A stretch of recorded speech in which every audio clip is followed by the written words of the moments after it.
Amém. Cumprimento com alegria também aqueles que nos acompanham através do nosso canal. Que o Senhor Jesus Cristo os abençoe, os guarde e que esse tempo agora de meditação nas Escrituras de fato seja um tempo extremamente edificante para nós, para a glória de Jesus. Amém. Abra por favor a Bíblia no Evangelho de João, no capítulo 1.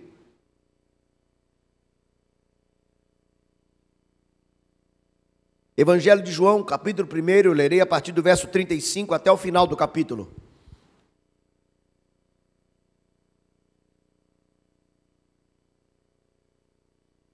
João, capítulo 1, a partir do verso 35. Diz assim nas Escrituras: No dia seguinte estava João outra vez na companhia de 2 dos seus discípulos, e vendo Jesus passar, disse: Eis o Cordeiro de Deus. Os 2 discípulos, ouvindo dizer isto, seguiram Jesus. E Jesus, voltando-se e vendo que os seguiram, disse-lhes: Que buscais? Disseram-lhe: Rabi, que quer dizer mestre, onde assistes? Respondeu-lhes: Vinde e vede. Foram, pois, e viram onde Jesus estava morando, e ficaram com ele aquele dia, sendo mais ou menos a hora 10ª. Era André, o irmão de Simão Pedro, um dos que tinham ouvido o testemunho de João e seguido Jesus. Ele achou primeiro o seu próprio irmão Simão, a quem disse: Achamos o Messias, que quer dizer Cristo, e o levou a Jesus. Olhando Jesus para ele, disse: Tu és Simão, o filho de João, tu serás chamado Cefas, que quer dizer Pedro. No dia imediato, resolveu Jesus partir para a Galileia e encontrou a Filipe, a quem disse: Segue-me. Ora, Filipe era de Betsaida, cidade de André e de Pedro. Filipe encontrou a Natanael e disse-lhe: Achamos aquele de quem Moisés escreveu na lei e a quem se referiram os profetas, Jesus, o Nazareno, filho de José. Perguntou-lhe Natanael: De Nazaré pode sair alguma coisa boa? Respondeu-lhe Filipe: Vem e vê. Jesus viu Natanael aproximar-se e disse a seu respeito: Eis um verdadeiro israelita em quem não há dolo. Perguntou-lhe Natanael: De onde me conheces? Respondeu-lhe Jesus: Antes de Filipe te chamar, eu te vi quando estavas debaixo da figueira. Então exclamou Natanael: Mestre, tu és o Filho de Deus, tu és o Rei de Israel. Ao que Jesus lhe respondeu: Porque te disse que te vi debaixo da figueira, crês? Pois maiores coisas do que estas verás. E acrescentou: em verdade vos digo, que vereis o céu aberto, e os anjos de Deus subindo e descendo sobre o Filho do Homem. Louvado seja Deus pela Bíblia e pelo privilégio que temos de meditar nas Escrituras. Esta porção me chamou tremendamente a atenção sobre aquilo que eu considero ser básico ou óbvio na vida do cristão: o cristianismo. O que é o cristianismo, na verdade? Como podemos definir cristianismo? Para você, o que é cristianismo? Para você em casa, através do nosso canal, onde quer que você esteja, o que é cristianismo? Pastor, mas isso é tão óbvio. Será? Será que é tão óbvio na prática? Eu não estou falando do conceito simplesmente, mas daquilo que temos como conceito e que podemos identificar na prática das nossas vidas, ou daquilo que se faz em nome do cristianismo. Eu quero lembrar-lhes sobre o Evangelho de João como um todo. Eu quero destacar, pensando no contexto do livro, apenas um ponto, que para mim é primordial, não apenas no Evangelho, no quarto Evangelho, como é também conhecido, mas também para a reflexão desta manhã. E eu estou falando sobre o propósito principal que justifica a lavratura das palavras aqui do quarto evangelho, o evangelho de João. Esta justificativa ou propósito pelo qual o livro foi escrito está apontado pelo próprio João, lá no capítulo 20. O grande ponto de existência do evangelho, segundo João, é o intuito de anunciar a esperança e criar nos leitores deste evangelho a convicção de que Jesus Cristo é o Filho de Deus e é nele e somente nele que temos vida eterna. A centralidade do evangelho de Jesus Cristo está, do evangelho de João, é anunciar o Cristo como ele é. Talvez você, pastor, mas isso é tão óbvio também. Talvez o seja.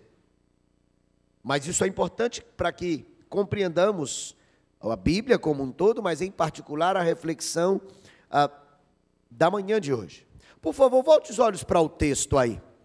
Logo no início do texto que lemos, temos um registro contextual também. Como é que inicia o verso número 35? O verso número 35 começa como? No dia seguinte. Aqui nós temos uma identificação, um apontamento do momento da história em que estas palavras que se seguem aconteceram. Dentro desse contexto geral, ele está falando um dia depois de um momento em que Jesus Cristo foi batizado. E não é simplesmente do registro deste momento, mas é da importância dele na história, principalmente considerando o reconhecimento público de quem Jesus Cristo era.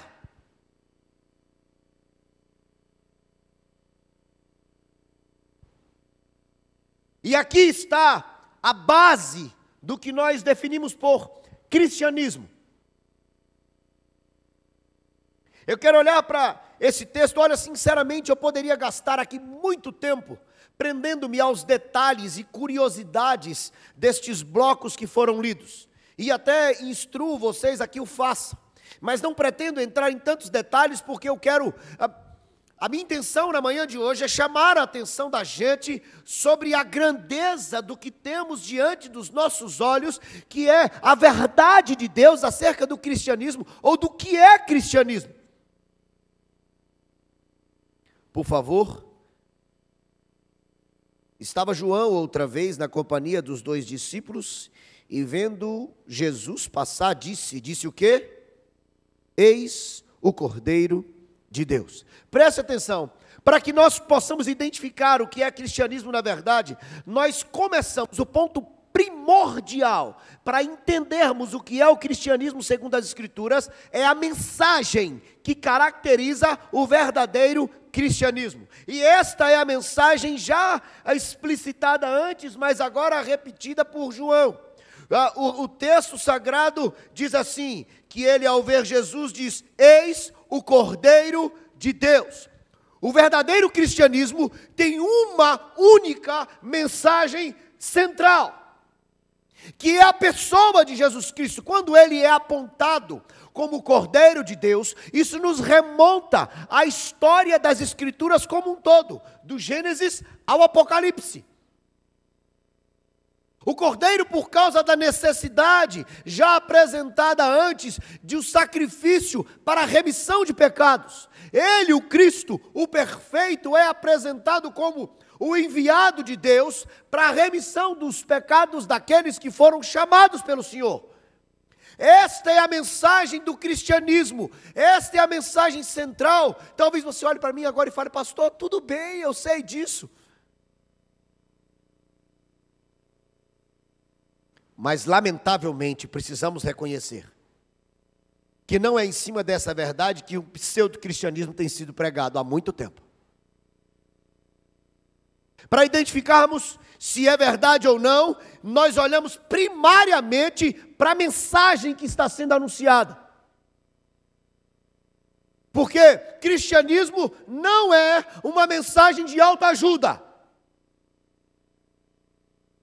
Daquele tipo que assumimos não, mas assumem o púlpito para poder ficar pregando para o seu coração, para te fazer sentir bem, para te dar uma palavra de ânimo, para você começar o outro dia com o pé direito. Cristianismo não é uma mensagem demoníaca de positivismo. Cristianismo não é uma mensagem de permuta com Deus, quando muitos instruem em que na relação com Jesus nós damos para receber alguma coisa. Digo de passagem, muitas vezes a promessa de receber é multiplicada às vezes, considerando aquilo que foi dado. Cristianismo não é uma letra vazia de pessoas que arrogantemente enchem-se de conhecimento doutrinário e teológico para portarem-se de forma soberba, diferente daquilo que o Cristo estabeleceu. Cristianismo também não é um desprezo ao ensino e ao conhecimento das Escrituras, pautado exclusivamente em experiências, daquilo que sentimos, que sonhamos ou que pensamos acerca de Deus. Isso também não é cristianismo.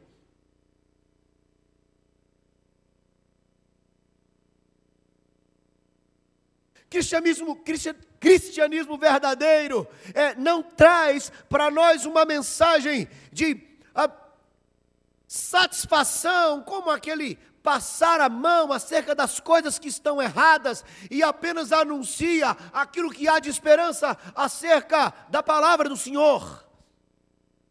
Meu irmão, em nome de Jesus, nós somos convocados nessa manhã a refletirmos seriamente sobre o que é o verdadeiro cristianismo, e eu preciso dizer para você, sem titubear e sem perder tempo apontando uma série de outras mensagens equivocadas: cristianismo é Jesus Cristo como o Cordeiro de Deus para salvar-nos dos nossos pecados para a glória do nome do Senhor. Isso é cristianismo. Essa é uma mensagem dura, que não enche muito igreja, porque nós não estamos interessados simplesmente naquilo que é verdadeiro e não nos beneficia para a vida nessa terra. O cristianismo começa em Cristo, segue em Cristo e termina em Cristo, para a glória do nome dEle. Primeiro, sobre a mensagem do cristianismo. E depois é importante que nós entendamos o seguinte: sempre que alguém recebe ou é alcançado por essa mensagem, necessariamente, obrigatoriamente, responsavelmente, torna-se e deve se tornar um anunciador desta palavra, dessa mensagem. Porque ele fala assim: olha, se permanecerem em mim e as minhas palavras permanecerem em vós, dareis frutos. É obrigação de todo aquele que se julga cristão, que vive o cristianismo ou que diz viver o cristianismo prático, anunciar a verdade de Deus. E agora, quando nós seguimos na sequência do texto, meus irmãos, eu queria ter pelo menos umas 2 horas aqui para explicitar tudo quanto de precioso esse texto tem para oferecer. Mas eu vou apontar alguns elementos de reflexão, para que você depois possa debruçar um pouco mais e estudar nesse texto, porque já falamos da mensagem, agora eu quero falar da forma de anunciar essa mensagem. Observe o texto aí logo no início. O texto diz que João Batista está, pastor Mateus o chamou aqui carinhosamente do arauto. Eu gostei da definição. João o arauto está com seus discípulos. Estando com seus discípulos de forma pública. Aqui nós temos eu vou usar uma linguagem dos nossos dias, um evangelismo público. João está andando com seus discípulos, enquanto ele está andando na rua, as pessoas ali em volta, muitos estavam com ele, e Jesus está passando, e ele, à vista de todos, diz assim: eis o Cordeiro de Deus. Não importava quem estava ouvindo, o que iam pensar dele, mas na evangelização pública, ele anuncia a mensagem do verdadeiro cristianismo. E eis o resultado, diz o texto: seguiram a Jesus. Um anúncio da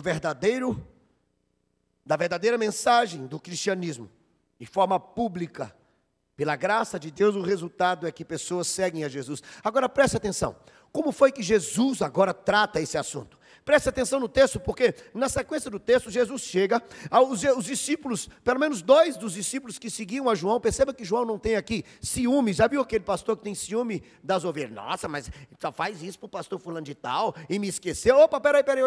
As ovelhas são do Supremo Pastor. E João, que estava anunciando, ele tira mais uma vez, vimos isso semana passada, o foco de si, aponta para o Cristo, e 2 daqueles que o seguiam, passam a seguir o Cristo. Agora eles chegam perto de, já pensou, a gente está aqui na igreja, e o pastor Mateus animadão prega, e Jesus Cristo, o Cordeiro de Deus, olha, se você entendeu a mensagem, meu amigo, vamos aqui, render-se a Jesus Cristo. Aí o sujeito vem aqui para frente chorando e fala, eu quero servir a Jesus porque Ele me achou, Ele me amou. Aí ele vira e fala assim, o que você está querendo? Presta atenção que o texto diz assim, quando aqueles se voltam para buscar o Cristo, Jesus se volta para eles e fala assim, o que vocês estão buscando? Percebe? Percebe a seriedade da maneira como Jesus Cristo trata? O evangelho é pregado de forma pública, pessoas se voltam para o Cristo, ele fala, o que vocês estão querendo? E eles se voltam, chamam Jesus de mestre, e falam assim, Jesus, onde é que o senhor está? Onde assistes? É muito curioso essa pergunta deles, porque a intenção deles era que, dar a entender o Cristo que eles não queriam apenas aquele momento ali de conversa, como uma relação de mestre e discípulos, porque eles o chamam assim. Eles então perguntam para ele onde ele estava, e Jesus então, ouvindo-lhes a palavra, o pedido, entende aquilo que era a intenção deles, e Jesus diz assim, vinde ver, não apenas para que eles conhecessem a realidade em que Jesus Cristo vivia, mas para que eles pudessem desfrutar daquilo que eles demonstraram querer.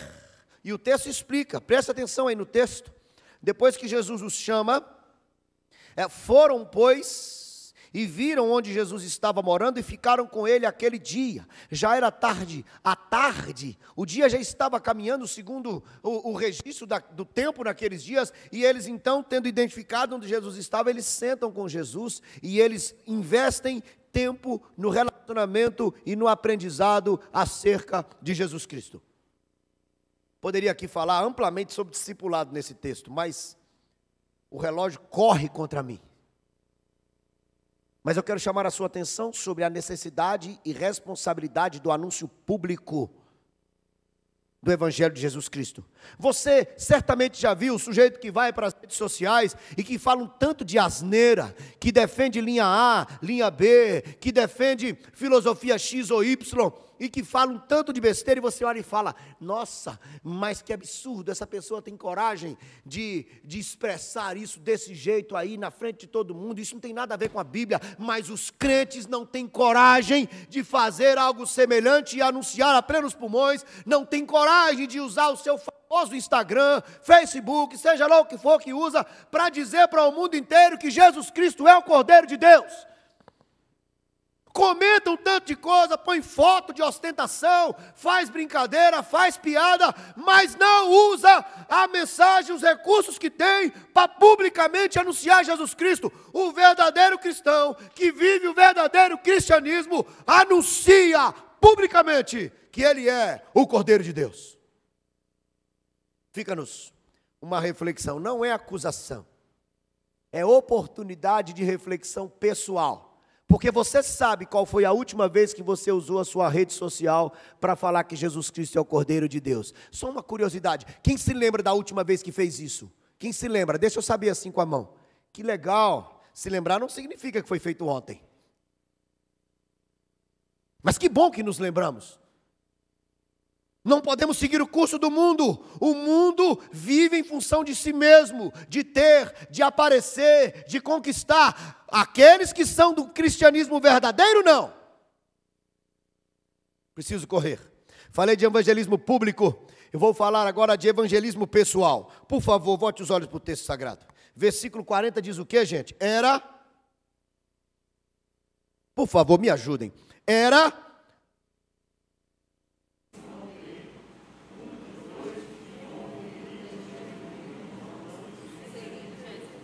Presta atenção aqui. O texto fala de André, que era um daqueles que estava com João, o arauto. e que passou a seguir Jesus. Muito provavelmente o outro era João.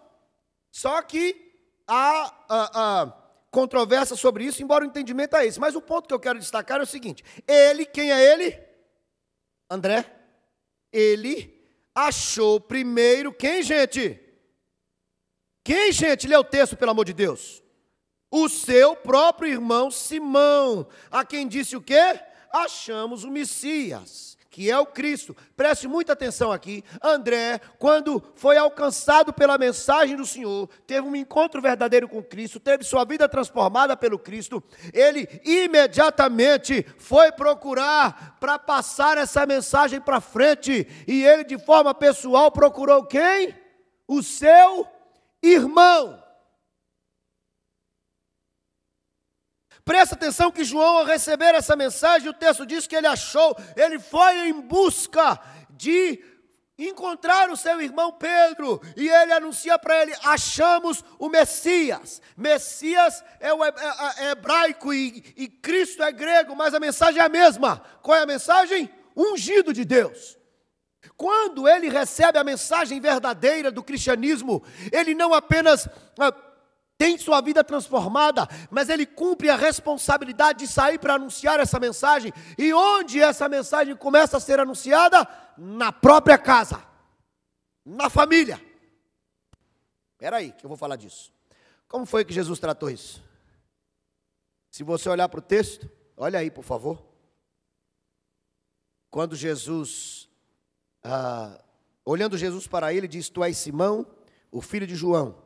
Tu serás chamado Cefas, que quer dizer Pedro. Pedro é grego. Cefas, aramaico, significado? Pedra. Jesus muda não apenas a vida, mas o nome, para dar-lhe a ideia de estabilidade, resistência, durabilidade. João Calvino, falando sobre este pequeno trecho, ele registra assim, me permitam. Ele promete a Pedro o que este jamais teria esperado, e assim exalta nele sua graça para todos os tempos, a fim de que seu estado anterior não testemunhe contra ele, uma vez que este sublime título proclama que ele foi feito um novo homem. Jesus trata Pedro conhecendo sua essência. Mas eu quero lembrar você que antes dessa transformação tão profunda em Pedro, e que se reflete de forma tão extraordinária na sua história, nós temos Deus na história usando o seu irmão André, que nem teve um ministério tão visível assim como Pedro, mas que, tendo recebido a mensagem, anunciou essa mensagem. E o grande destaque do seu evangelismo pessoal é que ele começa evangelizando o seu irmão dentro de casa. Presta atenção na seriedade disso. Às vezes a gente quer viver esse evangelismo, essa vida do cristianismo fora de casa. Aí a gente quer viver isso na igreja, e tem que viver mesmo. A gente quer sair para poder pregar o evangelho. Eu sempre esqueço, como é que é o negócio? Me ajuda aí, pastor. Não adianta querer pregar na Bolívia se não prega para a Olívia. Olha aí que piada boa. Não é piada não, isso é verdade. É jogo de palavras, me perdoe por ter diminuído a importância do negócio. O sujeito quer ir pregar a mensagem lá no outro país, e ele não prega a mensagem para o irmão dele dentro de casa, para a esposa, para o marido, para o irmão, para o tio. Há incoerência nisso. Quando André teve sua vida transformada, ele agora passou a ser um agente de transformação, e isso começa dentro de casa. Pastor, minha família é uma desgraça. Pastor, as coisas lá em casa são tão ruins. Ai, meu Deus do céu. Pelo menos uma oração você faz para agradecer na hora do almoço, quando reúne a família? Pelo menos uma oração. Sabe, aquela que você faz: gente, para de comer, nojento, para um pouquinho. Vamos agradecer a Deus. Aí você vai dar um testemunho de dizer o seguinte: gente, todo bem vem do Senhor, Criador dos céus e da terra. Vamos agradecer a Ele. Pelo menos isso você faz na sua casa, nojento. Não adianta reclamar da família. Ah, mas lá em casa a gente não tem diálogo. Lá em casa a gente não tem cheiro, não tem carinho. Eu sei que isso é horrível, mas deixa eu dizer uma coisa: a transformação que a gente quer ver, a gente precisa ser instrumento para ela. Sabe qual é o instrumento para a transformação? É a mensagem do Evangelho de Jesus Cristo. Pastor, mas lá em casa o povo não quer saber de Deus. Você quer? Não estou julgando. É uma oportunidade de autorreflexão, autoanálise. Porque é muito incoerente que nós anunciemos o verdadeiro cristianismo se nós não pregamos isso. Começando de dentro de casa. Às vezes a pessoa que trabalha na sua casa está lá todo dia limpando sua sujeira. Eu ia falar um negócio mais íntimo aqui, graças a Deus que eu só pensei. Está lá cuidando das suas coisas. Todos os dias ou toda semana. E nunca ouviu falar de Jesus Cristo de Nazaré. É incoerente isso? Isso não é cristianismo? Não é? Está errado. Aqueles mais próximos, o porteiro do prédio. Todo dia você passa: ô, seu João, bom dia, boa tarde, boa noite. Não é possível que aqueles do ciclo mais íntimo da gente não vão conhecer a verdadeira mensagem do cristianismo. Às vezes tem gente iludida, enganada e vivendo perdida, e nós temos a responsabilidade, aquilo que Jesus entende que tem que fazer na vida do sujeito. Percebe a forma tão pessoal como Jesus trata? Jesus tratou os dois lados, dentro da necessidade deles. Agora trata Pedro, dentro da necessidade dele. Pessoal, olha só, já ouviu falar em evangelismo de oportunidade? Já ouviu falar, não? Tem oportunidade que se cria. Olha aí para o texto, por favor. No 43 diz assim: no dia imediato resolveu Jesus ir para Galileia. Ele criou essa oportunidade e encontrou Filipe. Olha que coisa extraordinária. Aqui nós temos uma ação direta do próprio Deus. Ele chega para Filipe e fala assim: ei, segue-me. Ele criou a oportunidade. O tratamento de Jesus com Filipe foi assim de forma imperativa. Ele ordenou que Filipe o seguisse. E foi exatamente o que aconteceu. Agora preste atenção que esse foi um tratamento pessoal do Senhor para a transformação de Filipe ao cristianismo, porque Deus entendia que é assim que tinha que fazer. Agora preste atenção na sequência do texto, porque o texto diz que Filipe encontra quem? Natanael. Olha para o texto, gente, que coisa extraordinária.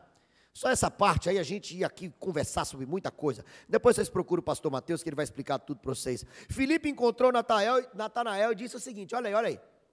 Achamos quem, gente? Aquele de quem Moisés escreveu na lei e a quem se referiram os profetas. Deixa eu parar a leitura até aí. Ó, que coisa extraordinária. Natanael agora tem um encontro com quem? Natanael. Filipe tem um encontro com Natanael. A oportunidade estava ali. E quando surge essa oportunidade, ele fala assim: ei, nós achamos aquele que está escrito na Bíblia, sabe? Aquele que Moisés e os profetas falaram, nós o encontramos.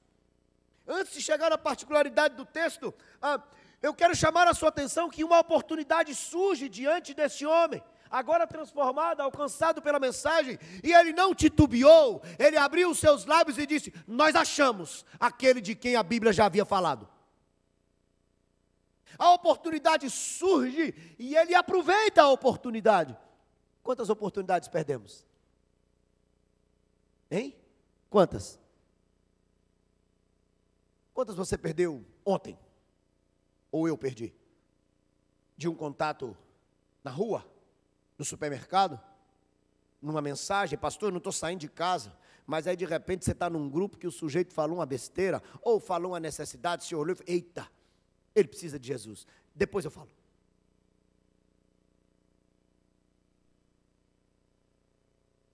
Quem recebeu a verdadeira mensagem do cristianismo tem o seu coração queimando por essa mensagem e anuncia em todas as oportunidades que o Senhor lhe dá. Mas eu não sei pregar igual o Senhor prega. Graças a Deus, que senão o povo não ia aguentar 2 pregadores como eu. Mas você sabe falar?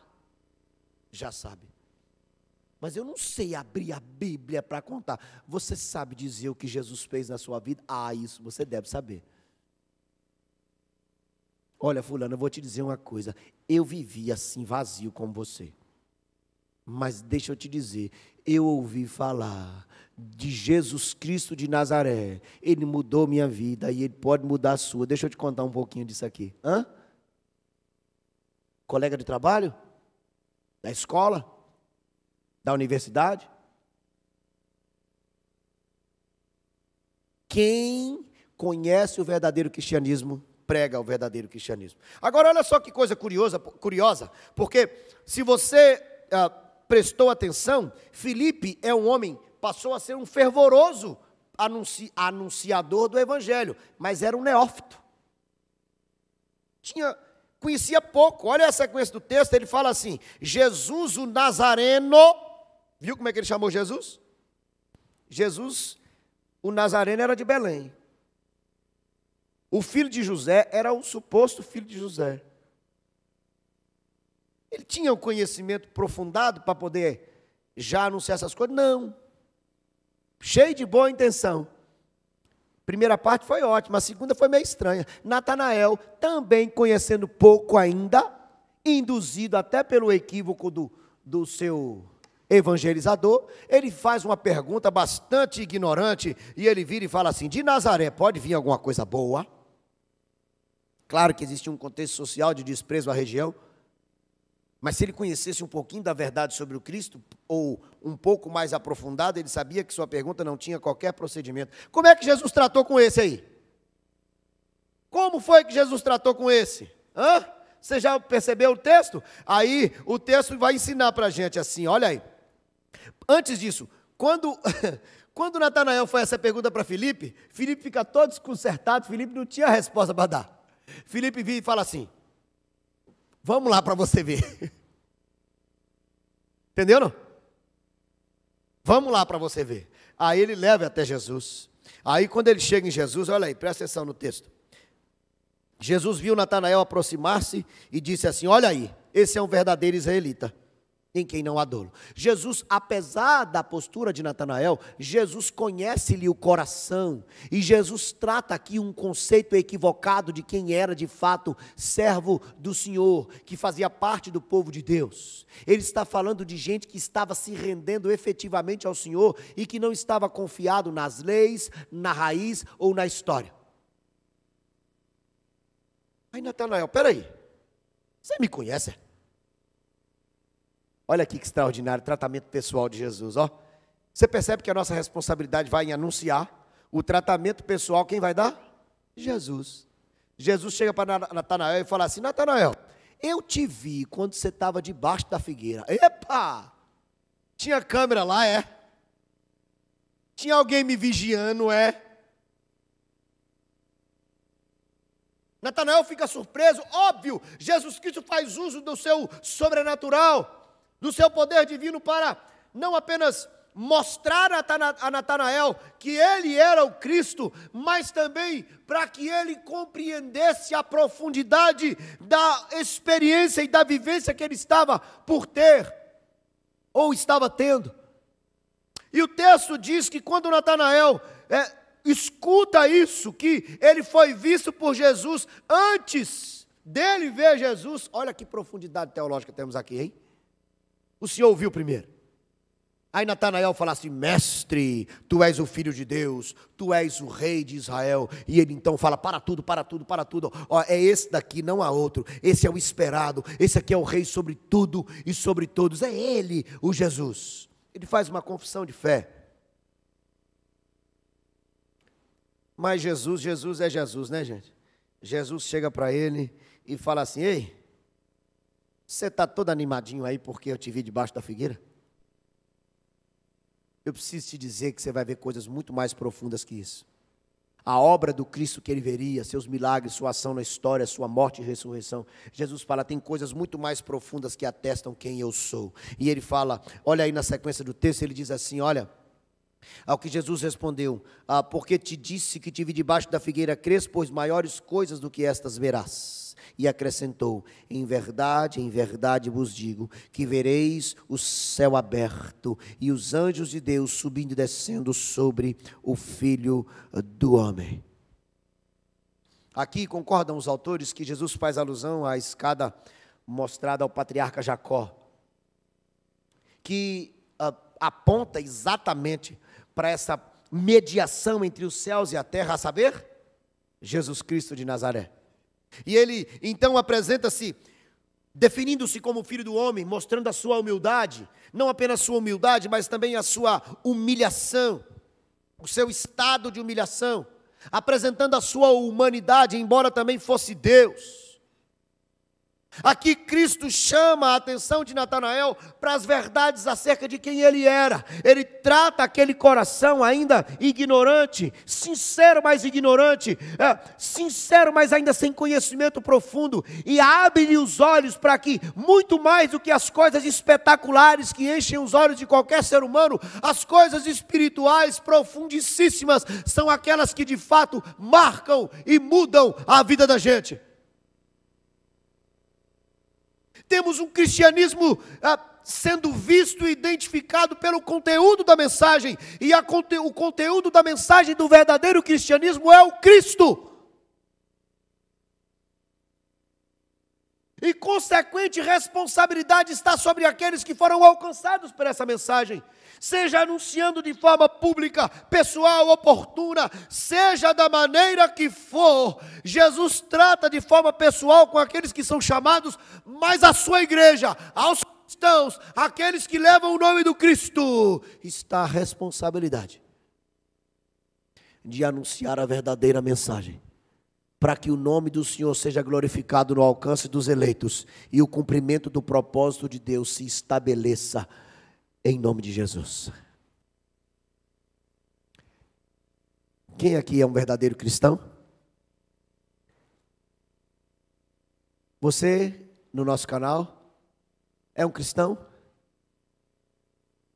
Porque é muito fácil falar que é cristão. Outro dia eu conversava com uma moça que estava interessada no rapaz, e eu falei: e aí? O moço é crente? Ele falou: ele é um cristão. Ele vai na igreja. Não é julgamento, é autoanálise. Sabe quem é cristão? Quem anuncia, quem tem e anuncia a mensagem do Cordeiro de Deus. É simples. É simples. É muito simples.